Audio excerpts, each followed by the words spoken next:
The men were waiting outside Jum's school at 3:15 on a Wednesday afternoon. Not Mr. Andy. Not any of the 3 rotating drivers Key had assigned to the Wednesday pickup. Different men. 2 of them. Black sedan, no plates, parked 40 feet from the school gate with the engine running and the windows down just enough. Jum saw them before Mr. Andy did. He always saw everything before everyone else did. He came through the school gate in his deep forest green bomber jacket over a crisp white shirt, dark slim trousers and clean white sneakers, his school bag on one shoulder, talking to a classmate beside him. He laughed at something the classmate said, a real laugh, the one he reserved for moments he was not being observed, and then his eyes moved across the street the way they always did. Methodical. Unhurried. The scan of a child who had grown up understanding that the world his father occupied required a particular kind of awareness. He saw the sedan. He saw the men. His laugh did not stop immediately. That would have told them something.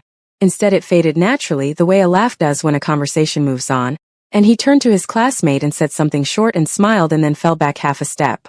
He did not look at the sedan again. He took out his phone. He did not call Key. He called Fiona. Welcome to Black Silk Stories, the home of Afro-Korean stories that hit different. Subscribe, drop a comment, and do not go anywhere. This is only the beginning. Fiona was in the back of her car heading to a 2 o'clock site visit when her phone rang and Jum's name appeared on the screen. She picked up immediately. She always picked up for Jum. Hey, she started. Miss Jacobs. His voice was completely calm. Too calm. The particular calm of someone who had decided on calm as a strategy. I need you to listen carefully and not react loudly, please. Fiona's whole body went still. I am listening, she said. Her voice was level.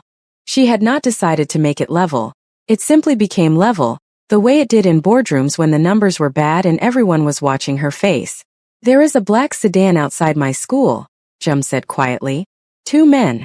No plates. They have been here since before the gate opened. Mr. Andy has not seen them yet.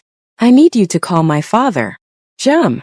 I need you to call him because if I call him he will come himself and I do not want him to come himself. A pause. The briefest one. I need him to send the right people first and come after. He will listen to you. He does not always listen to himself when it is about me. Fiona pressed her hand flat against her knee. Where are you right now? She asked. Still inside the gate. I told my classmate I forgot something. I am standing near the notice board. I look like I am reading announcements. Good, she said. Stay there. Do not move toward the gate. Can you get back inside the building if you need to? Yes. Mrs. Choi is on door duty and she knows me. Good. I am calling your father right now. I am going to put you on hold. Do not hang up. I will not hang up, Jum said. Then quieter. Miss Jacobs. Yes. I am fine. She closed her eyes for exactly 1 second. I know you are. Stay on the line. She switched to her other line and called Key. He picked up on the first ring. Fiona. Listen to me, she said. Right now. There is a black sedan outside Jum's school. No plates. 2 men. Jum saw them. He is inside the gate near the entrance building. He is safe right now, but I need you to send people, the right people, before you do anything else. He specifically asked me to tell you that. The line was silent for 2 seconds. 2 full seconds of silence from a man who she had never heard go silent before. Then Key's voice came back, and it was not the voice from the kitchen table or the quiet restaurant or the phone calls that ended with the real laugh. It was something else entirely. Flat and precise and completely without temperature. Is he on the other line? Yes. Tell him to go back inside the building. Tell him to go to the main office and tell them his father is coming early for pickup. Tell him to sit where the office staff can see him, and not to go anywhere with anyone except Mr. Andy or a man named Sue. He will know Sue. Understood. She switched lines. Jum. Go to the main office now. Tell them your father is coming for early pickup. Sit where the staff can see you. Wait for Mr. Andy or a man named Sue. Sue, Jum repeated. Okay. Go now. Going. A pause. Then. Is my father angry? Fiona thought about the voice she had just heard. Flat and precise and completely without temperature. He is focused, she said carefully. That is the same thing, Jum said. With him. Go, Jum. She heard the soft sound of small feet moving quickly. Then the line went quiet. She switched back to Key. He is going to the office now, she said. Good. A pause. Fiona. Yes. Where are you? In my car. 10 minutes from my site visit. Cancel it, he said. I need you to go somewhere safe and stay there until I call you. Not your office. Somewhere with security that is not connected to your public schedule. Fiona looked out of the car window at the city moving past. Key. Please. That one word. The way he said it. Not a command. A request from a man who did not make requests easily. I do not know yet how wide this is. I need to know you are safe before I can think clearly. She understood then. Not just that he was worried about Jum. That he was worried about all of it. About the shape of what was being targeted. About whether Jum was the only piece on the board that had been moved. I will go to my father's house, she said. It has a full security system, and it is not on any public record connected to me. Good, Key said. Go directly. Tell no one where you are going. I will call you when it is handled. Key. She stopped him before he could go. Yes. Find out who they are, she said. Her voice had something in it that surprised even her. Not fear. Something harder than fear. And handle it completely. A pause. You sound like someone who knows what that means, he said quietly. I am the daughter of a man who built things in hard places, she said. I know exactly what that means. Another pause. Then something shifted in his voice. Not warmth exactly, but recognition. The sound of a man seeing something in a person that he had suspected but not confirmed. Go to your father, he said. I will call you. He moved through his apartment in 4 minutes. He changed out of the gray sweater and dark trousers he had been wearing into all black.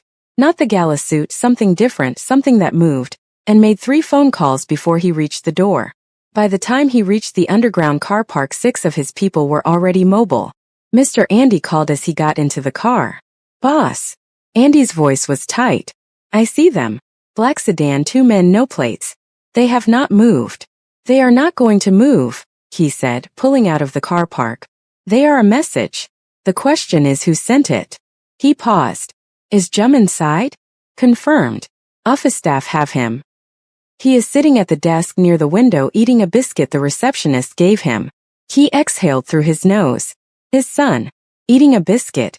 As though he had not just calmly identified a surveillance vehicle, executed a strategic retreat, and managed the entire situation before any adult in his vicinity had registered there was a situation. Tell the receptionist he can have 2 biscuits, he said. Boss. Never mind. Stay where you are. Sue is 4 minutes out.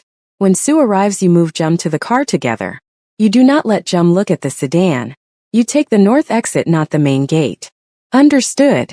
He ended the call and dialed a different number. It rang once.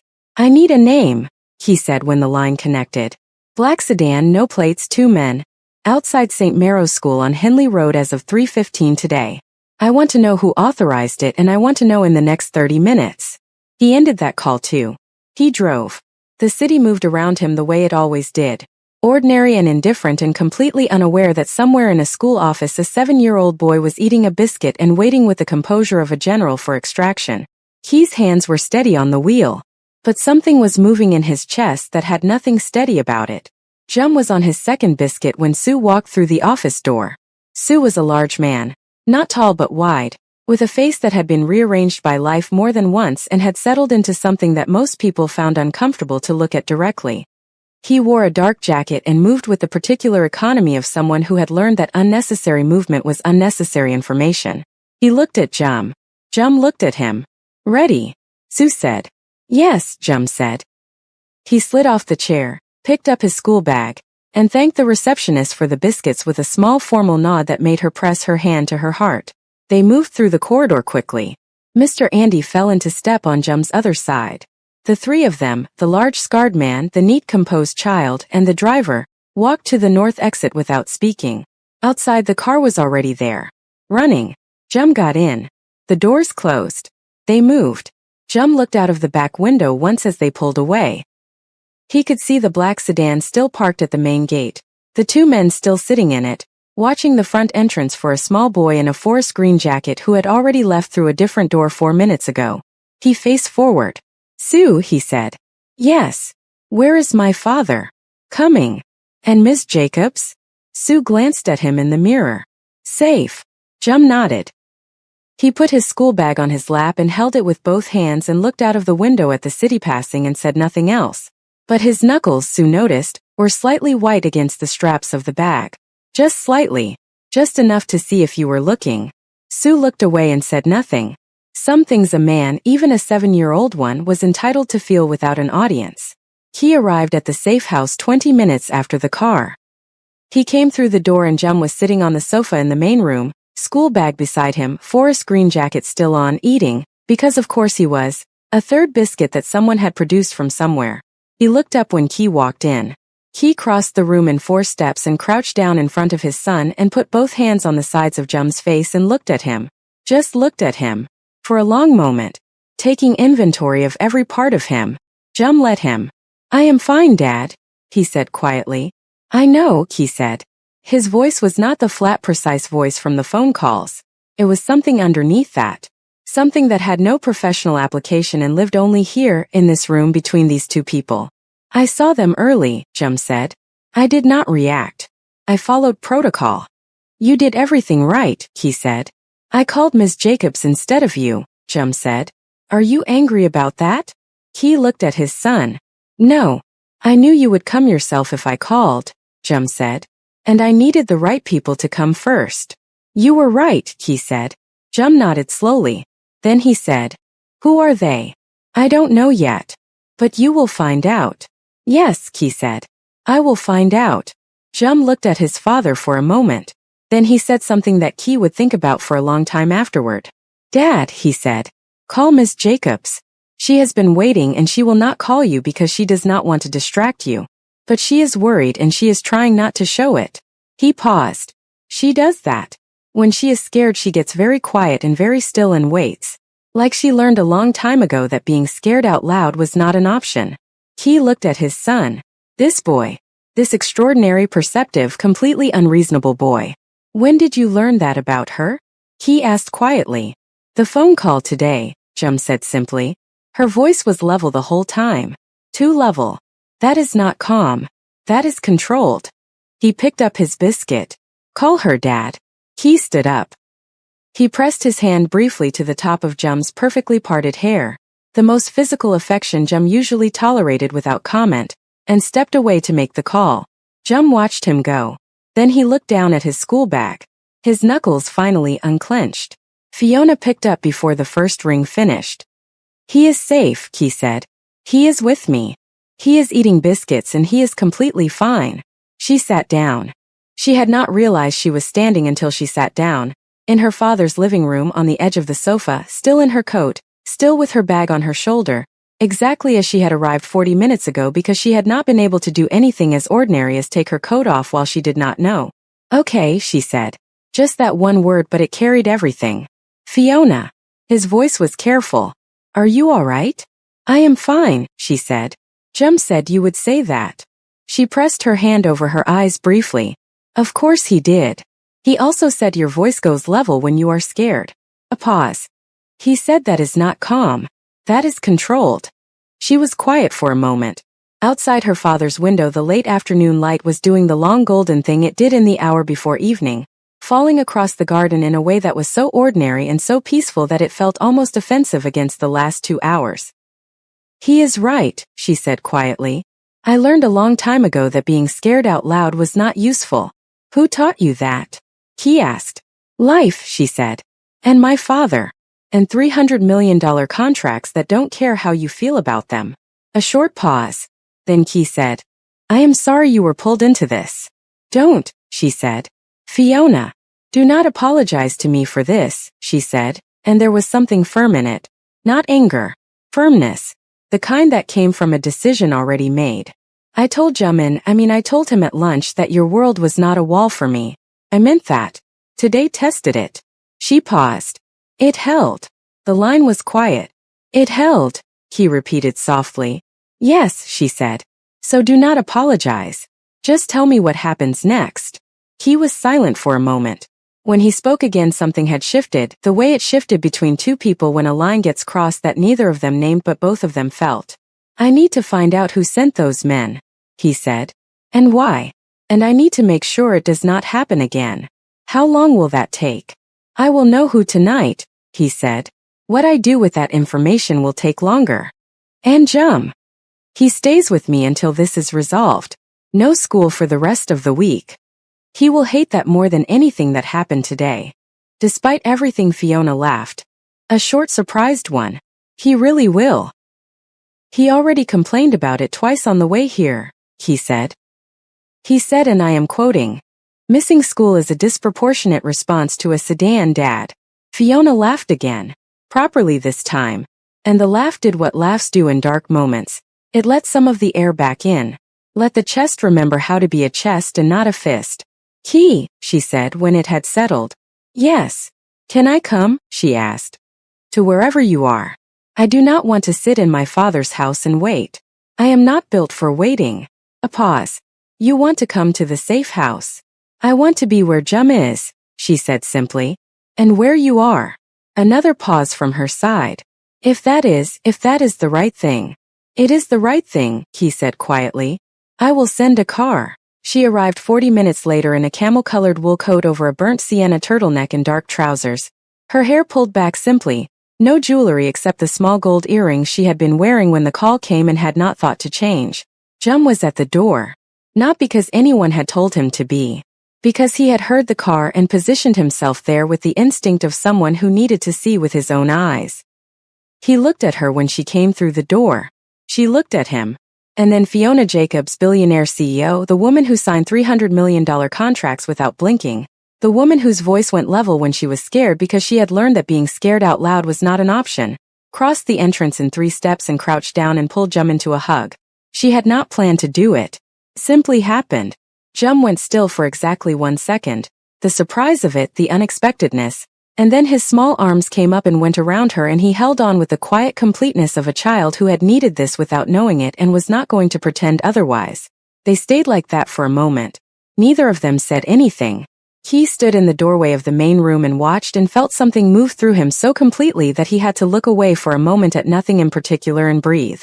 When Fiona pulled back, she held Jum by the shoulders and looked at his face. You did everything right today, she said. Everything. I know, Jum said. His voice was slightly less than its usual composure. Just slightly. Just enough. But thank you for saying it. She straightened up. He was still in the doorway. She looked at him across the entrance.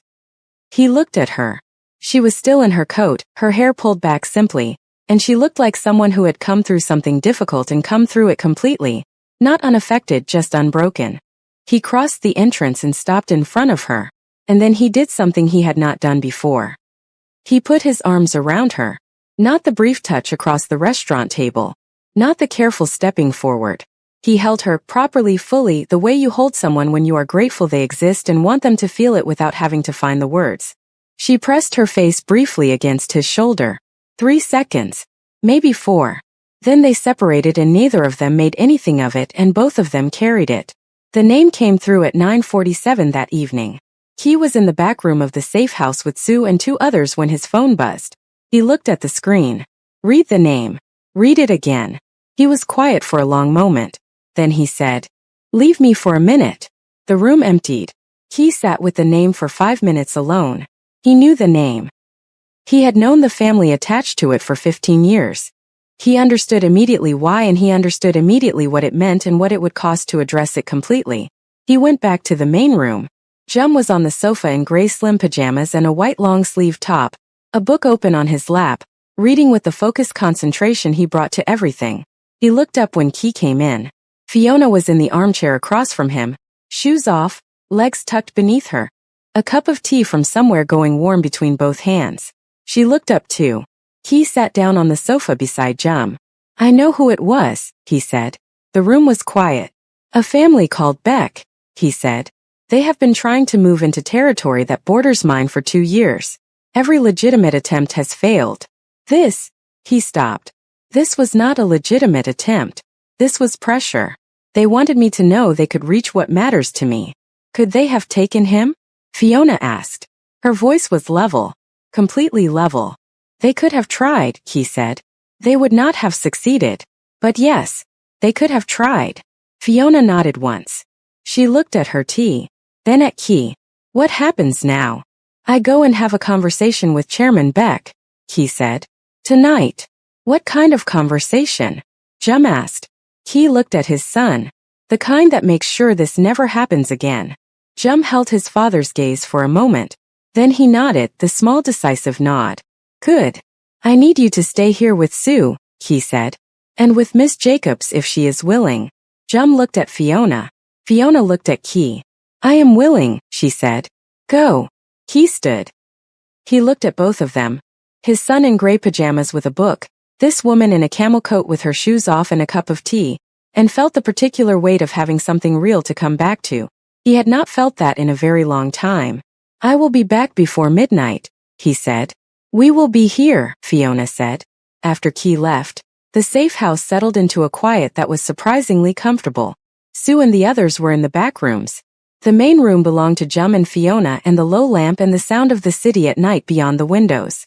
Jum read for a while. Fiona finished her tea and got a second cup and came back and sat down. Neither of them felt the need to fill the silence. Then Jum closed his book. He looked at Fiona across the low table. Are you going to stay? He asked. In our lives. After this. Fiona held her cup in both hands. Is this another non-negotiable conversation? No, Jum said. This one is just a question. He paused. A real one. She looked at him. This boy who had started everything with a bowl of truffle mushroom soup, and a folded piece of paper, and a fist emoji at 11 o'clock at night. This boy who had seen a sedan outside his school, and called her instead of his father because he knew his father needed managing as much as protecting. Yes, she said. I am going to stay. Jum looked at her for a moment, reading her the way he always did. Completely and without rushing. Even with today? He asked. Especially with today, she said. He was quiet for a moment. Then he said something that undid her just as completely as the folded piece of paper had. My mother left, he said. Simply. Without drama. The way someone states a fact they have long since made peace with. When I was 2. She said our world was too heavy. He looked at his book cover. I do not remember her. But my father does. And it made him careful about letting people in. He looked up. He let you in. That is not a small thing for him. Fiona said nothing. She let it sit the way it deserved to sit. I know, she said finally. I do not take it lightly. I know you don't, Jum said. That is why I let you in too. He picked up his book again. I do not let everyone in, Miss Jacobs. I know, Jum, she said softly. You can call me Jum, he said. Just Jum. Without the formal part. He opened his book. You have earned it. Fiona looked at this 7-year-old boy. Thank you, she said. Jum. He nodded once without looking up from his page. He came back at 11:43. He came through the door and the first thing he did was look at the sofa. Jum was asleep. He had fallen asleep sitting up with his book open on his lap, his head tipped slightly to the side. His face in sleep, the face of a child. All the composure and seriousness dissolved into something soft and young and completely unguarded. Fiona was sitting beside him. She had not moved him. She had simply stayed beside him and let him sleep and put her hand over his on the book so it did not fall. She looked up when Key came in. He stood in the entrance and looked at them. His son asleep with his book and this woman sitting quietly beside him in the lamplight with her hand over his small hand. And felt something settle in him so completely and so finally that it was like a door closing on every cold and empty room he had lived in for the last 5 years. He crossed the room. He sat down on the other side of Jum. He looked at Fiona across his sleeping son. It is handled, he said quietly. Chairman Beck understands very clearly that certain things are permanently off the table. Good, she said. He will not move against us again. Us. He had said it without thinking. It sat in the room between them warm and unretractable. Fiona looked at him. Us, she said. He held her gaze. Yes, he said. If that is. It is, she said. They were quiet for a moment. Jum slept between them, his small chest rising and falling, his book still open. We should put him to bed, Fiona said softly. Yes, Key said. But neither of them moved immediately. They sat for another moment in the lamplight on either side of this sleeping boy who had started everything. who had walked into a restaurant alone and ordered truffle mushroom soup and decided with complete and unshakable certainty that his father deserved something real and had gone out and found it with the focused determination of someone who did not recognize the word impossible. He carefully lifted the book from Jum's lap.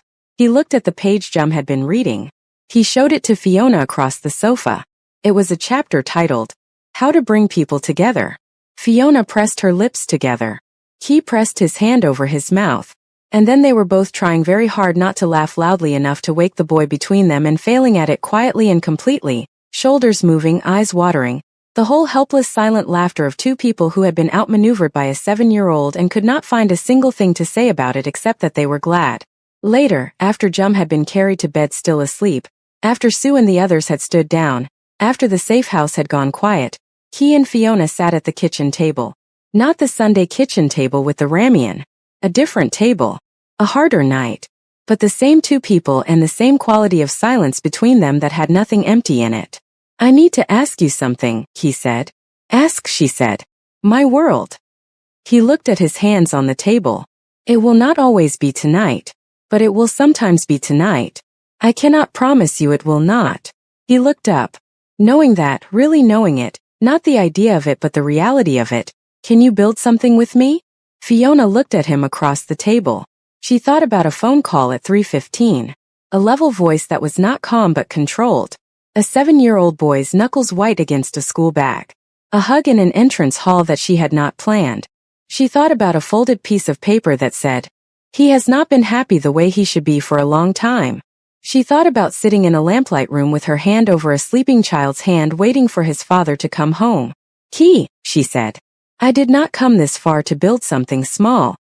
He looked at her. I am in, she said. Completely.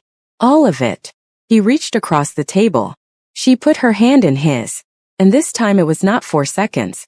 3 weeks later on a Saturday morning, Jum came downstairs to find Fiona at the kitchen counter making coffee and his father at the table reading something on his phone, and the apartment full of the particular easy quiet of people who had stopped being careful around each other. He stood in the kitchen doorway in his pajamas, pale blue with small white stripes, his hair for once entirely unperfect, sticking up on one side in a way he would have been mortified about in public, and looked at the scene in front of him. Fiona turned and saw him. Good morning, she said. Coffee or hot chocolate? Hot chocolate, Jum said. Please. He looked up from his phone. Hair, he said simply. Jum touched the side of his head, located the problem, accepted it with dignity. He walked to the table and sat down across from his father. Fiona set a mug of hot chocolate in front of him with a small plate of toast cut into triangles, because she had learned 2 weeks ago that Jum ate toast in triangles and not rectangles and had filed that information away without comment and simply acted on it. Jum looked at the triangles. He looked at Fiona's back as she turned back to the coffee. He looked at his father. He looked back at him over his phone with an expression that said, Do not make a whole thing of this. Jum looked back at his hot chocolate. He picked it up with both hands the way he always did and took a small careful sip. Then he said, to no one in particular, to both of them, to the warm Saturday morning kitchen that smelled like coffee and toast and something that had no name but felt like everything. This is good. Just that. This is good. And it was. It was exactly that. Some boys play with toys. Some boys play with ideas. Jum played with people's futures, and he was very, very good at it. This has been my little matchmaker. All 3 parts. All one story. Started by a bowl of truffle mushroom soup and finished at a Saturday morning kitchen table. If this series moved you, made you laugh, made you feel something you were not expecting, then you found the right channel. Like every part. Share the whole series. Subscribe and stay because Black Silk Stories has more stories where this came from, and every single one of them will hit different. You found us. Do not leave. Black Silk Stories, where Afro-Korean love hits different.